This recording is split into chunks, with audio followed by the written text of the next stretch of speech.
Hi, welcome to my galley. I'm Yacht Chef Sandy and I'm here aboard my yacht La Rev in the Virgin Islands, and today we're going to do a very interesting dish. This dish was actually, two of my friends inspired it. One, my buddy Dave, who does passages with us a lot of the times when we sail from the Caribbean to New England and back, so he's a big help and he's a great chef. And also my friend Teddy, who we made this dish together when she was aboard my prior boat as a charter guest. So thanks to both of you guys for the inspiration on this one. This has turned out to be a real charter favorite, and it's delicious and it's relatively easy, so it's got a lot going for it, okay? So shrimp etouffee. The first thing we're gonna do, you guessed it, we're gonna make another roux. We've made a lot of roux this season. So since we've done so many already, I have the ingredients here just to show you. But it's equal parts butter and flour. So I've already prepared the roux, and I've let this one cook a little bit longer so that it's a nice mahogany roux. It's a little bit darker, so it has a lot of depth of flavor and a lot of character, okay? So to that roux, we're going to start by adding our onion, our peppers, and our celery. So I have about a quarter cup of red, yellow, and orange pepper, so this is gonna be beautiful because I just have all those colors. You can also add green pepper. I personally am not the biggest fan of green pepper. I find it a little bit bitter, but if you like them, you can certainly add them. And we'll just get these veggies in here and let them soften a little bit. I'll give them a quick stir. And I wanted to talk about my little friend here, my green onion man. So the way I store, and this also speaks to storage and preservation of my provisions. So the way I store my green onions is I just keep them in water in this little guy on my countertop. And they will, not only will they last, but they actually grow. And it's fabulous because if I'm in a place where I don't have access to a lot of groceries, I have my little green onions just growing. Every now and then I need to dump out the water and refresh it with fresh water, but these will last a really long time. So that's a really a fun thing. And he's kind of cute with his little haircut. Every now and then I cut it like a crew cut. So he's a lot of fun. So that's my buddy in the galley. So these veggies are getting soft, and so we'll let that happen. And we're gonna go ahead and add our spices. So let me tell you what I have going on here. I have some beautiful smoked paprika. That's about a tablespoon of the smoked paprika there. Then I have a little bit of cayenne pepper because this is shrimp etouffee. It's a little spicy. This is a New Orleans, a Cajun dish, so we gotta have some heat. Then I have some salt and pepper, and I have some garlic powder, okay? So thanks again to our salt sponsor, Salt de Fleur. We appreciate your product and we love it, and we're using it right now. All right, so we'll give this a quick stir, and once that's all incorporated and the spices cook just a little bit, they're starting to smell phenomenal already. I'm gonna go ahead and add in a little bit of green onion. And I'm adding my, this is chicken broth. I'm so sorry, this is not chicken broth, this is lobster stock. And I made this stock a couple of days ago on another episode where I made lobster thermidor, so that's a really good episode and it shows how to make that stock, and that was a beautiful process. So in addition to my lobster stock, chicken bouillon, and I like this chicken bouillon that is not the cube kind or the powdered kind, but it comes in a jar. It has really nice depth of flavor and it's a really great product, so I highly recommend that. Okay? So we're gonna let these things come together, and we will be back. We're just gonna let that simmer. Once we're ready, about 5 minutes away from serving, we'll put our shrimp in and we'll let them cook up, and then we're gonna serve that over this beautiful rice that I have right here, and then hit it with some parsley for garnish. So when we come back, we're gonna be talking about our dessert for today, which is profiteroles. Basically a cream puff that we'll stuff with some homemade ice cream. All right, so we'll let this guy do its thing and we'll be back in a minute. So we're going to do a little dessert right now. We're making profiteroles, and so these are really great because they're easy. You can make it a little bit ahead of time, and people love them, and they're kind of impressive, so you got to love all that, right? So the first thing we'll do is we're going to take a milk and our butter and scald these guys. This is half a cup of milk and 4 tablespoons of butter. So there we go, and we'll get that scalding. Once that is scalded, we will get our flour, and we'll put the flour in there and just mix it until it kind of comes together and forms a little bit of a ball. And it happens pretty quickly, and because they're going to be ultimately baked, you don't really have to keep it on the flame that long. Okay, so I'll just, my pan was pretty warm, so this is happening, and my butter's getting all nice and melted. So you just want to make sure the butter is melted first, and if it bubbles up a little bit and boils a little bit, that's fine. So we'll just do this. We're almost ready to go. Then once that's done, we're going to put this mixture in the food processor, and we're going to add 2 eggs, and we're going to also add some salt. And then we'll turn the food processor on, and my food processor, I think because it's a little bit of a smaller one, you know, living on the boat, I don't have the largest appliances, but my food processor, when this is all comes together, it'll bog down a little bit, and that's how I can tell it's ready to be done. But it just takes a couple of, you know, maybe not even a minute in the food processor. So my butter and my milk are all incorporated and melty. So I'm going to just put in my flour. That is 1/2 cup of flour. And we're just going to mix this up. And I'll show you the consistency that it comes to. It all kind of comes together and forms a little ball. And that's the perfect consistency. So just when you first do it, you're kind of thinking, oh my gosh, it's going to be too runny, it's never going to happen, but trust the process, it will happen, I promise you. So it's happening for me now. It's all coming together, and it's looking good. It needs a little bit longer, but I'll show you the perfect little situation here in 1 second. And here we're just about ready. All right, and like I said, we're going to bake these, so it's not like you need to, you know, really cook the flour at this point. This is just so that we get that beautiful little ball. And when I started, it was all runny and watery, so that's why I was saying, like, it seems like this is never going to happen, but it happens. Okay, so now we'll just put this in the work bowl of our food processor. Let's make sure my blade is in there, which it is. So here we go. And I put the egg in and I turn on the processor quickly. I don't normally have any trouble with this cooking the egg, so I think we'll be all right. Sometimes I put the salt in with the liquid ingredients, but it'll be fine as well just to put it in right now. So put this in here, and I'm going to get ready to go. And here go the eggs. And let's listen and see if we can hear the machine bog down a little bit. All right, here we go.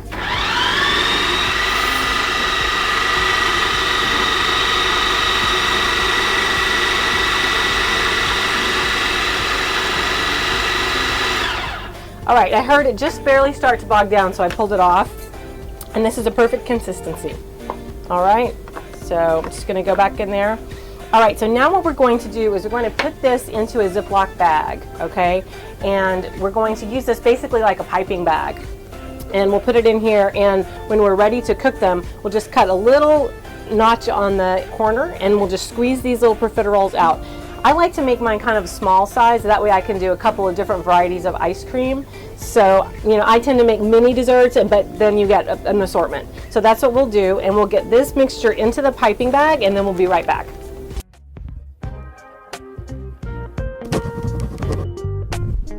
Experience the wonder of a holiday at sea in the Virgin Islands or New England on your very own private yacht. You'll experience a fantasy-filled week of white sand beaches, amazing sunsets, gourmet meals, and the best time you can possibly imagine. Make memories with your friends and family that you will never forget.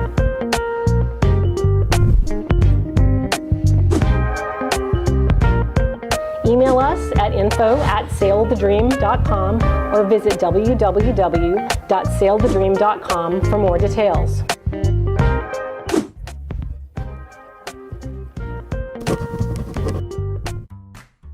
Have you ever said, I'll take that dream vacation someday? Well, at Cool Cat Charters, someday is now. We offer all-inclusive private yacht charters at every price point, for the more budget-minded traveler up to a full luxury experience. Come celebrate your special occasion or just schedule a family getaway in the gorgeous Caribbean islands. Sail the beautiful islands of the Caribbean and see why so many people just can't get enough.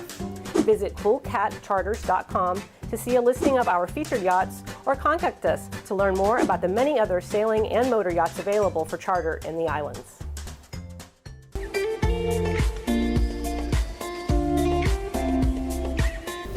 We're going to make a little garnish for our dessert, and this is really neat. I wanted to show you guys. So I have these silicone molds, and you make a little batter and basically put it in the mold and bake it, and it bakes up really quickly, and it's absolutely beautiful. So let's put this batter together. First, we're going to mix icing sugar or powdered sugar. This is cocoa powder, 100% cacao powder, a little bit of all-purpose flour, 2 tablespoons of egg white, and a little bit of salt and some butter. And we're going to mix all of this together until it forms a little batter. And the first time I did this, I thought that is never going to happen, but it actually came together quite nicely and we were in good shape.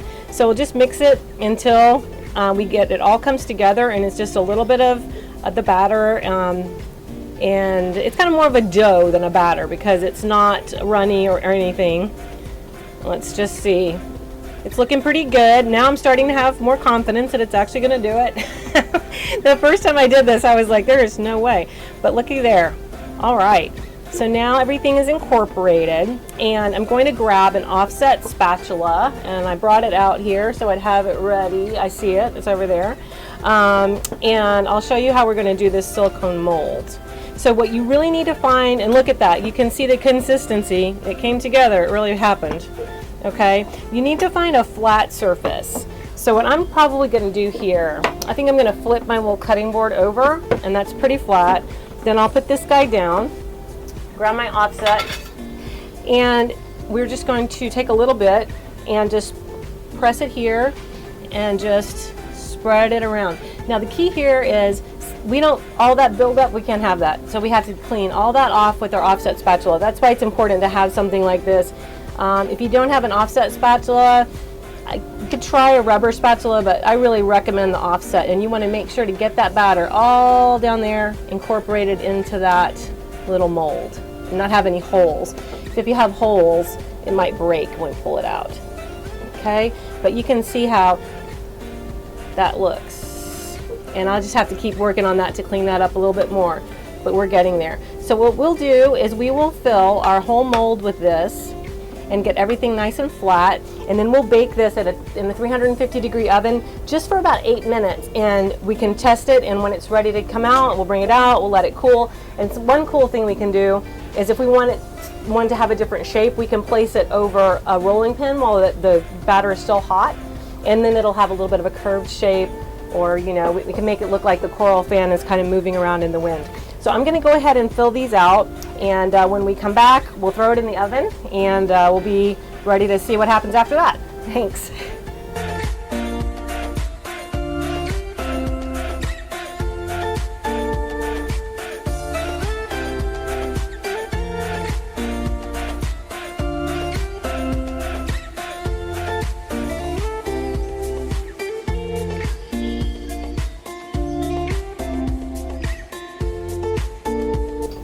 Hi, so we're back, and I went ahead and baked off our garnishes, and they came out beautifully. So you can see that they're baked. I can touch it, and you know it's dry to the touch. And if I carefully bring it out of my mold, it's absolutely gorgeous. So here I draped a couple of them on my rolling pin so that these have a little bit of a curved shape to them.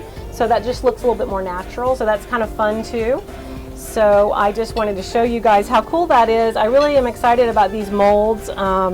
And yeah, it's a lot of fun. So we'll use this with our dessert, and I love to use these when I'm using like a whipped cream or something white that you really will pop, the color will pop. You can also do savory versions of these. This one is a chocolate twill, but you can certainly do a savory version as well.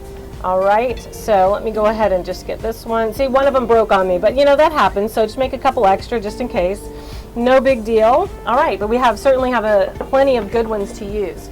So the next thing we'll do is I'm going to pop my shrimp into my etouffee base over here and just let that cook up. The shrimp will cook up pretty quickly, you know, 5-7 minutes probably. It's pretty hot over here. So I'll pop these in. I'm gonna give my hands a really good wash, and we'll move on to piping our profiterole batter onto our sheet pan. So let me get these little shrimp going. Okay. And give it a quick stir, and then I'll go wash my hands. 1 second. Just give them a good lather. That would be food safe. All right. Now here I am, and I have my profiterole batter in my Ziploc bag we talked about before, and I just cut a little snip right in the corner. Now when you do that, just make sure to throw that little piece of plastic away, because there's nothing, you know, you don't want that getting in your food. That's horrible. So just grab onto this, and I like to kind of put the tip real close to the pan and just squeeze and press down a little bit and squeeze. And look at that beautiful little guy there. And you can make these as big or as small as you like. Remember that they will rise in the oven due to the egg that's in here. The leavening agent is just the egg. So I make them a little smaller than I want them to be at the end of the day. And this batter, you should rest it in the fridge for at least 30 minutes. But the beauty of it is you actually can let it rest overnight. And so you can make it a day ahead, and then when you're ready to have your profiteroles, you just go through this little piping process, and then you bake them off. I'm going to bake them at about 400 and I'm going to say 15 degrees for about 15 minutes, but I keep a close eye on them, and I also definitely rotate the pan while they're cooking. You know, in my oven, sometimes it's a little bit uneven. I love it, but sometimes it's a little uneven, I got to tell you. So, but these look absolutely great. So I'm going to pop them in. Then when we come back, we'll be ready to plate our shrimp etouffee with our dessert of homemade ice cream stuffed profiteroles with our beautiful garnish. And we're going to serve that to the captain as a special treat today. So we'll be back in just a minute and we'll get that going. All of the components for our meal are together. So right now what we'll do is plate our beautiful shrimp etouffee and then plate our dessert, our profiteroles that we made. So the first thing I'll do is I just have a little bit of rice here, and I'm just going to put that right in the middle of my, there we go, that works, right in the middle of my dish. Then I'm going to bring my shrimp over, and the way I like to do this is kind of ladle a little bit around my rice, and then I might put a shrimp on top or a little drizzle on top depending on what I'm feeling like. If I make a little mess like that, I'll just drizzle some on top and it'll all look intentional. And sometimes that little rice stack might fall over, but that's okay. It just has the kind of the, you know, the idea of some structure there. Okay, look at that. And then here, let's put some shrimp right on top. Oh yes, love it, love it. He wants to go the other side, that's fine. Okay, no worries, you know what? That's the beauty of this dish. Okay, there we go. All set. We're going to hit that with a little fresh parsley. Look how great that looks. Fabulous. Okay, then we are going to grab my ice cream out of the freezer, and we'll put it in together with our profiteroles, and we'll be right back and do that in 1 second. All right, so our profiteroles are beautiful. They're right here, and I'm just going to scoop up some ice cream. This is a homemade vanilla ice cream. It's absolutely delicious. And we'll just put that right there in the center. There we go. And put his little top hat back on. Oops. Okay, perfect. Same with the chocolate. We made this chocolate ice cream in an episode this season. The vanilla ice cream is a very similar concept in terms of making the custard and everything. But the chocolate, check out the chocolate episode because that was a really cool one. We made it with the stout beer, which is pretty neat. It gives it a real caramelized, beautiful flavor. So there are our amazing profiteroles, and I'm going to hit that with a little whipped cream and then put on our beautiful garnish that we've made. So here we go. Excellent. Boy, the captain's going to be super excited. And I'll just put one of these leaves right here.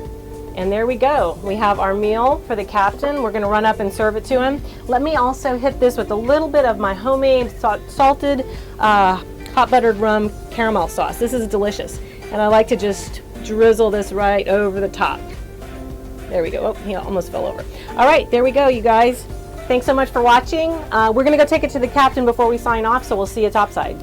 Okay, guys, so we just finished up our beautiful lunch over here at the taco bar. We closed them down. We had a couple of their cocktails. They were fabulous.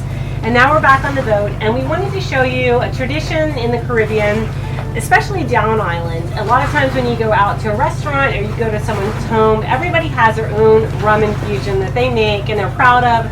It's their own recipe. And after you have a beautiful dinner, the rum infusion comes out. You can pour yourself a shooter. It's actually a sipper. You just kind of sit there and enjoy it. So we have our own here aboard La Rev, and we wanted to make that for you today. So yesterday I started it to get everything infused and really steeped properly, but I want to tell you what I did. I took 2 cups of water, and to that I added 1 cup of brown sugar and 2 cups of white sugar, okay? I added about 6 tablespoons of fresh ginger root. I peeled it, I cut it up. It's kind of like when you make a tea, right? Because you're boiling this water and you're letting it steep. I also added 2 teaspoons of cardamom pods and about 12 whole cloves, okay? So I just let that sit there overnight, and we have it right here. So that's one of the components to our infused rum that we're going to do aboard. So our particular recipe is 1 bottle of rum, and we use a higher proof rum than your regular dark rum. It's not 151, but this is like 137 proof. So it's a little bit stronger because we're going to be adding back in this simple syrup. So we don't want to dilute it too much. So we like high octane rum. So to this, we're going to add this whole bottle, and then we're going to add about 2/3. This will be about 2/3 of the mixture. We're going to add our infusion, which is about 1/3 of the mixture, and then we're going to zest this beautiful orange and let it sit. Once we do this, it needs to sit honestly for about a month. So it takes a while, but once that happens, everything infuses and it becomes beautiful. We have some that we've already made that we're actually going to sample once we get our situation together here. And so we'll toast each other with the infusion that we've already made, but we want to show you guys the process. So we're ready to go ahead and pour in our rum. And then I'll start zesting this orange while Dirk is pouring that in. And then Dirk will empty that bottle and then go ahead and add in 1/3 of the infusion that I made last night. And he's going to strain that because we have a lot of those aromatics in there and we don't want those whole chunks. But what we do want, and sometimes it's messy, you know, we live on a boat, when we get hit by a wave, you know what, stuff happens. And so what we do want to go ahead and keep in there is this beautiful fresh orange rind. And so I'm going to go ahead and add that in. I'll do a little bit more, and this we will just take and we will decant into some old rum bottles, and guess what, we have a few on board. You know, we live in the Caribbean, and so we'll just let that sit there for about a month, a couple of weeks. We'll check it in a couple of weeks, see how it's doing. You know, you can't leave it sitting alone on its own too long. So we'll do that, but right now we're going to go ahead and taste some that we had that we've already made, and we're going to have a little taste of that right now. And there he is. Okay, so we're going to cork that one, and we're just going to have a little cheers. We're going to cheer to the finale of season 2. We had a blast. We had a great shoot. Our camera crew's fantastic. Dirk's been fantastic. We've done a lot of great cooking aboard, and we can't wait to see you guys on season 3. So cheers to season 2, and cheers to Yacht La Rev. Hope to see you guys out there. Come visit us in the Caribbean. Okay, so we just finished our great taco meal. They were delicious. We're going to head over to the taco bar, and we're going to have some excellent tacos over there and kind of do a little comparison. When we come back, we're going to indulge in a local Caribbean tradition where a lot of the restaurants and even homes like to make their own rum infusions. Everybody has their favorite blend of aromatics and spices that they like to do, and at the end of a beautiful meal, they'll bring a bottle of their house-made rum infusion and have all the guests sample it. We have our favorite infusion here